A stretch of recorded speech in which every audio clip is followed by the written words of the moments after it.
Le brouillard s'étirait sur le quartier industriel comme une bête fatiguée mais tenace, s'infiltrant entre les entrepôts de briques et effaçant les réverbères un à un. Ce n'était pas un froid brutal, mais un froid sournois, humide, qui s'installait lentement dans les os. Daniel Cross conduisait prudemment, les deux mains bien posées sur le volant, le regard fixe. À 36 ans, il avait appris à se composer un visage calme, presque impeccable, comme une armure polie par les années. Pourtant, quelque chose trahissait la fatigue. Ses épaules, légèrement voûtées, cette tension constante qu'aucun costume soigné ne parvenait à dissimuler depuis qu'il élevait seul son fils. À l'arrière, Noah, 7 ans, serrait contre lui un ours bleu usé, luttant contre le sommeil. Daniel jeta un coup d'œil dans le rétroviseur et augmenta légèrement le chauffage. Ses gestes simples étaient devenus sa façon d'aimer. Silencieuse, discrète, mais obstinée. Le feu rouge apparut comme une tache diffuse dans la brume, juste devant une vieille supérette fermée dont l'enseigne clignotante projetait des ombres étranges sur l'asphalte mouillé. Puis le bruit retentit. Un tapotement sec, pressant, contre la vitre passager. Daniel se raidit aussitôt. À travers la buée, il distingua une petite silhouette. Il baissa la vitre à moitié. L'air glacé s'engouffra, révélant une fillette tremblante dans une robe jaune trop fine pour cette nuit de janvier. Ses boucles sombres collaient à son visage et ses yeux, immenses, étaient remplis de panique. « S'il vous plaît » souffla-t-elle, la voix brisée. « Ma maman, elle ne se lève plus. » Daniel n'hésita pas. Il sortit de la voiture, s'agenouilla à sa hauteur. « Où est-elle ? Montre-moi. » La petite main s'agrippa à la sienne avec une force désespérée et l'entraîna vers une ruelle étroite, entre deux entrepôts abandonnés. Il jeta un dernier regard vers Noah, qui observait la scène, inquiet, derrière la vitre. Daniel leva la main pour le rassurer, puis s'enfonça dans la brume. Au bout du passage, une silhouette gisait contre le mur. Une femme inconsciente, trempée, fragile. En s'approchant, le cœur de Daniel se serra. Il la reconnut. 3 jours plus tôt, elle se tenait debout face à lui, déterminée, dénonçant avec force des pratiques qu'il avait jugées excessives. Maintenant, elle était là, brisée par le froid et l'épuisement. Et pour la première fois, Daniel comprit que certaines paroles ne sont pas des opinions, mais des appels à l'aide. La voiture roulait à travers le brouillard, les gyrophares de l'ambulance se reflétant par instants sur le pare-brise comme des éclats de conscience tardive. Daniel conduisait sans parler, concentré sur la route, tandis que la fillette était recroquevillée sur la banquette arrière, collée contre le corps inerte de sa mère, enveloppée dans une couverture thermique. Noah observait la scène en silence, son ours serré contre lui, comprenant sans vraiment comprendre que quelque chose de grave venait de se produire. « Elle n'a presque rien mangé aujourd'hui !» murmura la petite fille d'une voix fragile, comme si le silence devenait trop lourd à porter.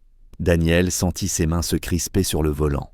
Elle expliqua que sa maman travaillait beaucoup, très tard, qu'il y avait toujours des factures, toujours cette peur de manquer avant la fin du mois. Elles avaient pris ce raccourci parce que c'était plus rapide, parce qu'il faisait froid et que rentrer tôt semblait être une victoire. Puis sa mère était tombée, sans bruit, sans prévenir. Ces mots simples résonnèrent en Daniel avec une violence inattendue. 3 jours plus tôt, dans une salle bien éclairée, cette femme avait parlé de retard de paiement, de contrats repoussés, de décisions prises loin des conséquences humaines.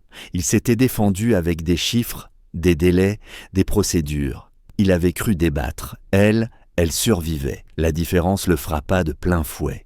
À l'hôpital, l'odeur antiseptique et les lumières blafardes accueillirent leur arrivée. Les médecins s'activèrent autour de la femme inconsciente et Daniel resta en retrait, tenant la fillette contre lui pendant que Noah s'asseyait tout près, étonnamment calme. Le diagnostic tomba rapidement.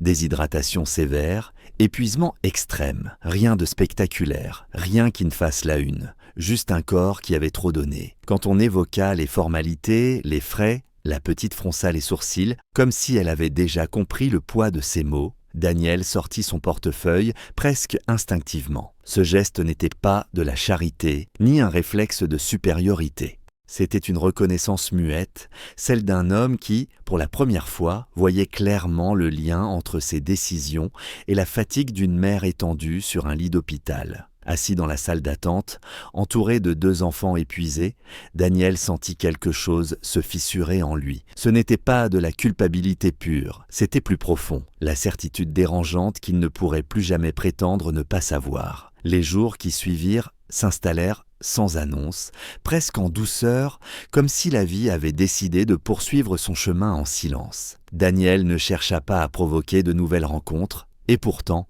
elles survinrent. D'abord au supermarché du quartier, un soir banal. Il reconnut la silhouette avant même de voir le visage, cette façon prudente d'avancer dans les rayons, cette attention presque douloureuse portée aux étiquettes de prix. Elle était là, accompagnée de sa fille, tenant quelques coupons froissés dans la main, murmurant des calculs à voix basse. Lorsqu'elle leva les yeux et le vit, un bref éclair d'embarras traversa son regard. Daniel la salua simplement, sans question, sans insistance. Il comprit que le respect, parfois, consistait à ne pas souligner la fragilité. Les enfants, eux, n'avaient pas cette retenue. Noah reconnut la petite aussitôt et courut vers elle avec un sourire franc. Ils parlèrent de choses insignifiantes, des dessins, des jouets, des histoires inventées. Daniel observa la scène à distance, frappé par la facilité avec laquelle les enfants tissaient des liens là où les adultes hésitaient, se protégeaient, se méfiaient. Quelques jours plus tard, ce fut dans un petit café près de l'école. Elle portait un tablier sombre, se déplaçait rapidement entre les tables, mais ses gestes trahissaient la fatigue persistante. Sa fille était assise dans un coin, concentrée sur ses devoirs, la langue légèrement coincée entre les dents. Quand elle vint prendre leur commande, leurs regards se croisèrent à nouveau.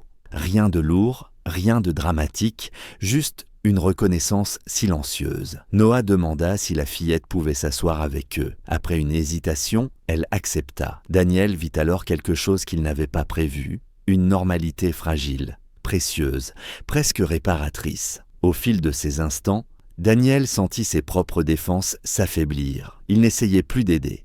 Il était simplement présent, et cette présence, sans promesse ni solution, semblait déjà avoir un poids immense. Pourtant, sous cette tranquillité naissante, une tension demeurait, comme si cette proximité, aussi naturelle fût-elle, ne pouvait exister sans attirer l'attention, comme si le monde, tôt ou tard, exigerait un choix. La pression ne vint pas sous forme de cris ni de menaces ouvertes. Elle arriva poliment, presque avec élégance. Un appel de son père, une invitation à passer, discuter un peu. Daniel connaissait ce ton, celui qui prétend protéger alors qu'il impose. Dans le bureau familial, entre le bois sombre et les portraits d'ancêtres, les mots tombèrent lentement, mesurés. On parla de stabilité, d'image, de prudence.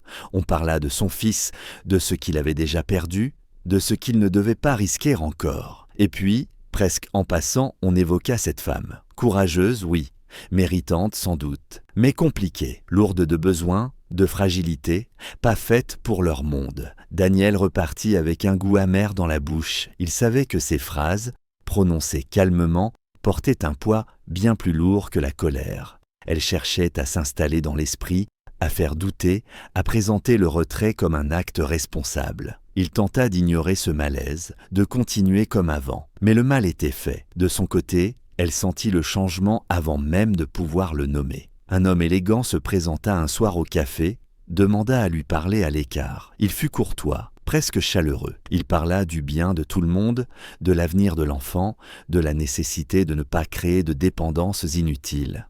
Elle comprit le message derrière les sourires, s'éloigner pour leur laisser une vie plus simple, plus propre. Cette nuit-là, assise au bord du lit de sa fille endormie, elle prit une décision qui lui brisa le cœur. Elle cessa de répondre aux messages, changea ses habitudes, évita le parc, le café, les lieux où leurs chemins se croisaient. Ce n'était pas de la colère, c'était une forme de protection pour lui, pour son fils, pour sa propre dignité. Quand Daniel frappa enfin à sa porte, elle resta sur le seuil. Sa voix était calme, mais ses yeux disaient l'effort immense que cela lui coûtait. « Tu as une vie entière » murmura-t-elle. « Moi, je fais juste en sorte de tenir debout. » Il voulut protester, expliquer, mais elle referma doucement la porte, et dans le couloir vide, Daniel comprit que certaines pertes ne font pas de bruit, mais laissent un vide assourdissant. Ce fut une rencontre minuscule qui fit basculer le destin, presque invisible, comme un murmure que seule l'innocence pouvait porter. Devant une boulangerie de quartier,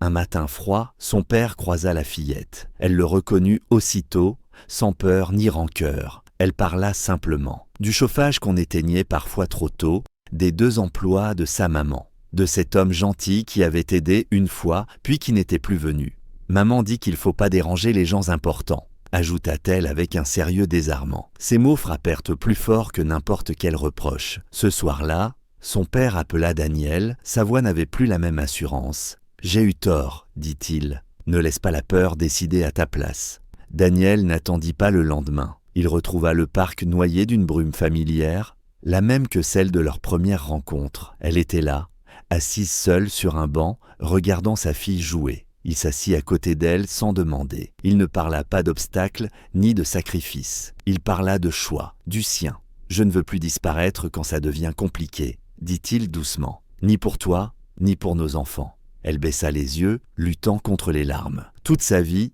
elle avait appris à partir avant d'être rejetée. Cette fois, elle hésita. Les enfants arrivèrent en courant, sentant que quelque chose d'important se jouait. Daniel s'agenouilla devant la fillette et parla avec une sincérité absolue. Pas de promesses irréalistes, juste une présence. « Est-ce que ça irait si je restais, pour de vrai ?»